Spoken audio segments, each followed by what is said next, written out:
خبروں کا وقت ہوا چاہتا ہے، آئیے خبریں سنیے۔ مقبوضہ کشمیر میں میروائس کی جامع مسجد و عیدگاہ سری نگر میں نماز عید پر پابندی کی شدید مذمت۔ حریت کانفرنس کا مسئلہ کشمیر کے حل کے لیے جدوجہد جاری رکھنے کے عزم کا اعادہ۔ کشمیریوں اور فلسطینیوں سے اظہار یکجہتی کے لیے مظفر آباد میں ریلی کا انعقاد۔ بھارتی پولیس نے پونچھ میں ایک اور کشمیری کی جائیداد ضبط کر لی۔ منی پور، ناگالینڈ، اروناچل پردیش کے مختلف علاقوں میں armed forces special powers act کے نفاذ میں توسیع۔ اب خبروں کی تفصیل۔ غیر قانونی طور بھارت کے زیر قبضہ جموں و کشمیر میں کل جماعتی حریت کانفرنس کے سینئر رہنما میروائس عمر فاروق نے شب قدر اور جمعۃ الوداع کے بعد جامع مسجد اور عیدگاہ سری نگر میں نماز عید پر پابندی کی شدید مذمت کی ہے۔ تفصیلات کے مطابق میروائس نے اپنے ایک ویڈیو پیغام میں کہا ہے کہ میں مقبوضہ جموں و کشمیر کے مسلمانوں کو عیدگاہ اور جامع مسجد میں نماز عید ادا کرنے کے بنیادی حق میں سے ایک بار پھر محروم کرنے کے قابض حکام کے فیصلے کی شدید مذمت کرتا ہوں۔ انہوں نے کہا ہے کہ مجھے گھر میں نظر بند کر دیا گیا اور نماز عید کی ادائیگی سے روک دیا گیا۔ میروائس کا کہنا تھا کہ 1990 کے عشرے میں بھی جب عسکریت پسندی اپنے عروج پر تھی، عید کی نماز عیدگاہ میں ادا کی جاتی تھی۔ انہوں نے سوال اٹھایا ہے کہ اب جب بھارتی حکام یہ بلند و بانگ دعوے کر رہے ہیں کہ جموں کشمیر میں حالات معمول پر آ گئے ہیں تو یہاں کے مسلمانوں کو ان کے مذہبی مقامات پر جانے اور عبادات کرنے سے کیوں روکا جا رہا ہے؟ انہوں نے کہا ہے کہ ہم بھارتی حکومت پر واضح کرنا چاہتے ہیں کہ جامع مسجد ہو یا عیدگاہ ہو، یہ عوام کے مرکز ہیں، یہ سب کی شناخت ہیں، یہ ہماری اسلامی تہذیب و تمدن کا ایک حصہ ہے۔ ان پر طاقت کے بل پر پابندیاں اور بندشیں لگانا اور عوام کو ان اجتماعات میں شرکت سے روکنا نہ صرف ہمارے مذہبی حقوق بلکہ انسانی حقوق کی بھی سنگین خلاف ورزی ہے۔ انہوں نے کہا ہے کہ ہم بھارت کی سول سوسائٹی اور ذی شعور لوگوں سے بھی اپیل کرنا چاہتے ہیں کہ وہ یہ دیکھیں کہ کس طرح مقبوضہ جموں و کشمیر میں طاقت کے بل پر ہمارے بنیادی حقوق سلب کر رہی ہیں۔ حریت کانفرنس کے ترجمان ایڈوکیٹ عبدالرشید منہاس نے بھی سری نگر کی تاریخی جامع مسجد اور عیدگاہ کو عید الفطر کی نماز کے لیے بند کرنے اور میروائس عمر فاروق کو گھر میں نظر بند کرنے کی مذمت کی ہے۔ انہوں نے کہا ہے کہ کشمیری اور فلسطینی عوام قربانیوں کی بے مثال تاریخ رقم کر رہی ہیں اور یہ عظیم قربانیاں کبھی رائیگاں نہیں جائیں گی۔ واضح رہے کہ کل جماعتی حریت کانفرنس کے چیئرمین مسرت عالم بٹ، محمد یاسین ملک، شبیر احمد شاہ، آسیہ اندرابی، نعیم احمد خان، مشتاق الاسلام، بلال صدیقی، مولوی بشیر احمد، ڈاکٹر حمید فیاض، انسانی حقوق کے کارکنوں اور صحافیوں سمیت ہزاروں کشمیری اس وقت بھارت اور مقبوضہ جموں و کشمیر کی مختلف جیلوں میں نظر بند ہیں۔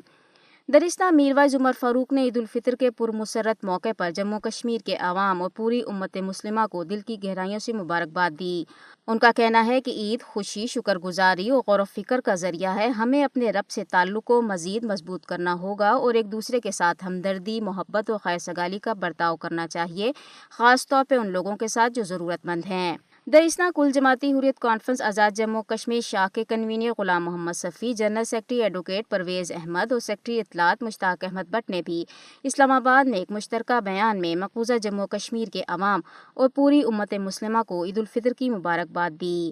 آزاد جموں و کشمیر شاخ کے رہنما محمد فاروق رحمانی، محمود احمد ساغر، میر طاہر مسعود، الطاف حسین وانی، شیخ عبدالمتین، حسن بنا اور دیگر نے بھی اپنے بیانات میں پوری امت مسلمہ بالخصوص بھارت اور اسرائیل کے غاصبانہ قبضہ کے شکار کشمیریوں اور فلسطینیوں کو عید الفطر کی مبارکباد دی۔ کل جماعتی حریت کانفرنس نے کشمیری عوام کے صبر و استقامت اور عزم و ہمت کی تعریف کرتے ہوئے کہا ہے کہ آزادی کے لیے دی گئی قربانیاں رائیگاں نہیں جائیں گی۔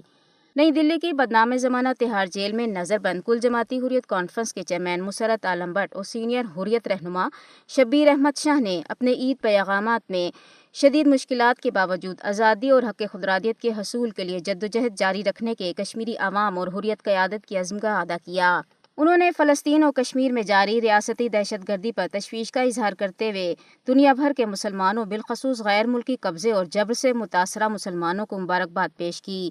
انہوں نے اپنے پیغامات میں مقبوضہ جموں و کشمیر میں بی جے پی حکومت اور اس کی فوج کی طرف سے جاری ظالمانہ ہتھ کنڈوں کی مذمت کرتے ہوئے خبردار کیا کہ بھارتی حکومت تحریک آزادی کو بدنام کرنے کے لیے کوئی نیا ڈرامہ رچا سکتی ہے اور علاقے میں حالات معمول کے مطابق ظاہر کر کے تنازع کشمیر کے حل کے حوالے سے جھوٹا بیانیہ پیش کر سکتی ہے۔ انہوں نے اللہ تعالیٰ سے دعا کی کہ وہ کشمیریوں کو درپیش مشکلات کو دور کرے، انہیں آزادی اور سکون نصیب کرے۔ انہوں نے کشمیر کاز کے لیے قربانیاں دینے والے کشمیری عوام کو سلام پیش کیا۔ انہوں نے حق خودارادیت کے مطالبے کو آگے بڑھانے میں جیلوں کے اندر و باہر حریت رہنماؤں اور کارکنوں کی کوششوں کی بھی تعریف کی۔ صدر پاکستان آصف علی زرداری اور وزیر اعظم محمد شہباز شریف نے بھی قوم اور عالم اسلام کو عید الفطر کی مبارکباد دیتے ہوئے لوگوں پر زور دیا کہ وہ اتحاد، ہمدردی اور سماجی ہم آہنگی کو فروغ دیتے ہوئے رمضان کریم کے دوران حاصل کردہ تربیت کو اپنی روزمرہ کی زندگی میں نافذ کریں۔ انہوں نے اپنے عید الفطر کے پیغام میں کہا تھا کہ یہ رمضان کریم میں ہم قرب الہی حاصل کرنے، اپنے کردار کو سنوارنے اور نیکیوں میں سبقت لے جانے کی کوشش کرتے ہیں۔ یہ مہینہ ہمیں صبر، برداشت، عبادت اور غریبوں کی مدد کا درس دیتا ہے۔ اب یہ ہماری ذمہ داری ہے کہ ہم رمضان کریم میں حاصل کردہ اس تربیت کو اپنی روزمرہ زندگی میں نافذ کریں اور اپنی عملی زندگی میں بھی اخلاص، ایمانداری اور محبت کے جذبات کو برقرار رکھیں۔ انہوں نے کہا کہ اس موقع پہ ہمیں اپنے بہن بھائیوں کو یاد رکھنا چاہیے جو معاشی مشکلات کا شکار ہیں۔ ان کا کہنا تھا کہ یہ دن ہمیں اتحاد اور یکجہتی کا درس دیتا ہے، ہم اپنی صفوں میں اتحاد پیدا کریں۔ اس موقع پہ انہوں نے کہا کہ ہم اہل مقبوضہ جموں و کشمیر کے لیے دعا گو ہیں کہ اللہ تعالیٰ انہیں جلد آزادی کے ساتھ عید نصیب کرے۔ ان کا کہنا تھا کہ میری دعا ہے کہ اللہ تعالیٰ ہمارے روزے عبادات قبول کرے اور پاکستان کو امن و خوشحالی کی راہ پر ڈالے۔ اسی طرح وزیر اعظم شہباز شریف نے